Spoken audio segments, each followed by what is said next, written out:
Hello, everyone. For1wrestling.com, this is Bill Apter. You are in Apter's Alley, along with Bill Apter and one of my best friends in the whole world, Matt Bowman, known in pro wrestling as the Wiseguy, Jimmy Cicero. Welcome back to Apter's Alley. Thanks, Bill. Glad to be back here again with you. So I know you're in the Apter's Alley area doing some business where you head a security force. Mm-hmm. Yeah, I sure do in Valley Forge. I run a team there. Yeah, and but the reason I wanted to talk to you in front of everyone here is because there was some very concerning news about you on your Facebook page and some social media that you weren't well. And right away, I started texting you and your wife, what's going on? I started getting a lot of mail from emails from fans saying, hey, what's going on with Wiseguy? And there were a lot of rumors out there.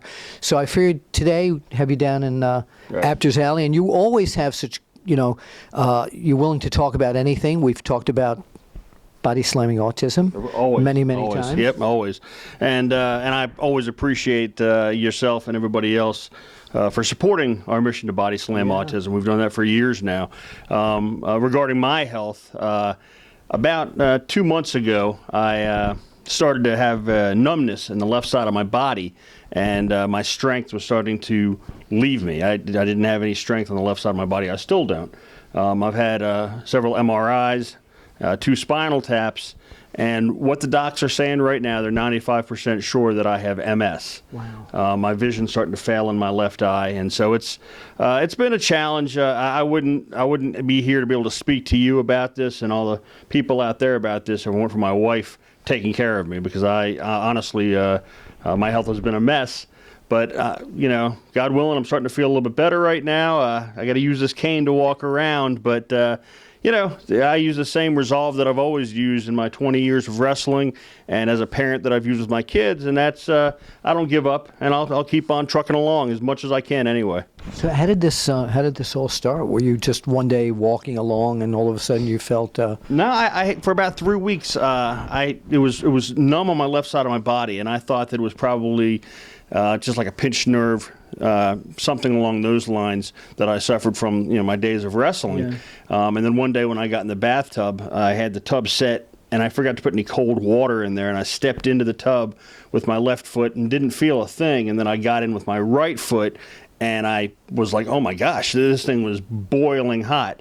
And at that point in time, I became concerned. I was like, this is starting to become a little bit worrisome. Yeah. So we went to the doctors, and they took an MRI, and they found a lesion on the top of my spine. Right. And from that, they were like, we got to check this thing out, because this has nothing to do with your injuries through wrestling. This is a lesion. That was my next question, to see if the cumulative effects of your pro wrestling career might have added to this. Yeah, no, it doesn't have to do with the neurological issue that I have now. Where wrestling did come in, unfortunately, during the spinal taps, and I don't want to bore the audience out there with too much medical jargon, but with the spinal taps, they weren't able to get any fluid because I have so many bone spurs, and it just, every time the needle went into my back, it bent, and so the doctor would then try again, and then he'd start to hem and haw and say, I don't know about this, and I'm thinking to myself, Doc, can you keep your opinions to yourself, please? Yeah. I understand my back's a mess, but talk to the nurse about it later when I'm not right there listening to you and as you're jabbing me with your 5th or 6th needle. So it's been a process, and they weren't able to get any fluid from the spinal taps, which is kind of dragging this process out from them getting a definitive diagnosis. So how do they get that? I mean, what's the next step here? The next step is they're going to compare MRIs. I haven't been able to get any fluid from that, so I just did an MRI last week, and they're going to compare that to the initial 2 MRIs that I had, and trying to see if there's any difference, if there's anything, any other lesions that have developed, and from there, I'm hoping that they can at least come up with something to where they can put me on some medication. I don't mind. I understand my left side's bad, and I'm going to need this cane to walk around with probably for the rest of my life. I'm okay with that. I just don't feel like having to progress from this to a wheelchair. I'd prefer to still be able to limp around a little bit. And for the people that know me out there, you know how active I've been, and so it's let's just hope for the best that I'm able to at least get some sort of diagnosis so that I can get on the medicine. But, honestly, Bill, between yourself and all my friends and everything else, everyone's been awesome as far as that's great. supporting. Well, we love you. And Right. how are you handling this? Sometimes when the friends aren't around and Windrew, your lovely wife, isn't around, stuff, how are you handling this psychologically? Most of the time, I handle it pretty well. When I started having problems with my vision last week, and Windrew and I, my wife, we went to the the eye specialist, the optometrist, and they were doing some checking around, and the doc was saying, well, I understand you're having trouble seeing, but everything looks great. And I think at that point in time, I was ready to go into Wiseguy Jimmy Cicero mode and snapmare him and give him a kick to the back of the head, okay? Because I was furious because I'm going, everything's not okay, everything's not great, okay? Everything's not cheery. I mean, shoot with me. Tell me exactly what's going on and try to give me some sort of idea.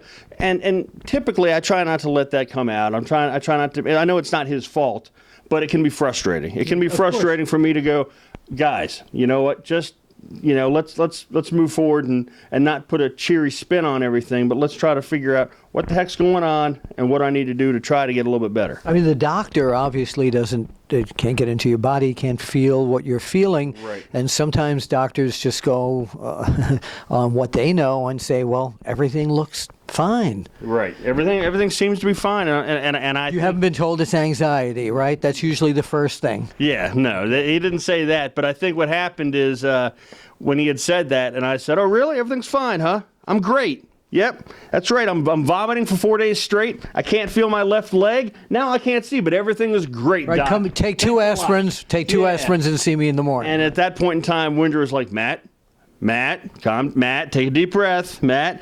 And she didn't want me to, shoot on the poor little eye doctor, and I wouldn't have done that. But I mean, honestly, Bill, it does get frustrating for me.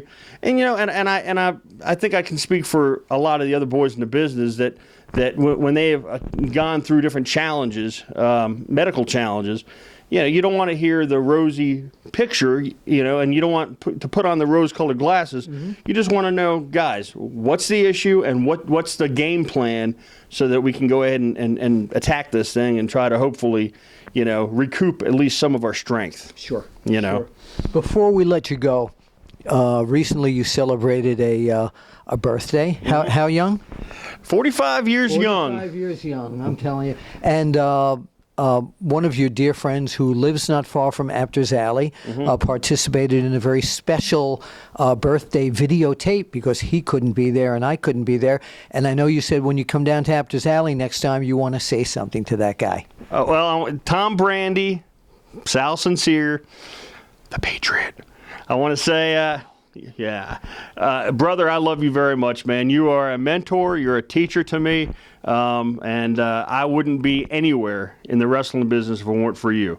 Everything that I accomplished, Ivan Koloff taught me how to wrestle, but Tom Brandy mentored me and showed me the ropes as I went along. He truly was my big brother and still is my big brother. And so, Tom, I know you're at spring training right now watching the Phillies down. Well, this all depends when they're watching this. If they're watching this next winter, he's not there. Oh, well, that's true. Yeah. Well, I know that at some point in time you're down there. Have a great time with your boys, and know that Wiseguy Jimmy Cicero loves you, brother. Thank you so much.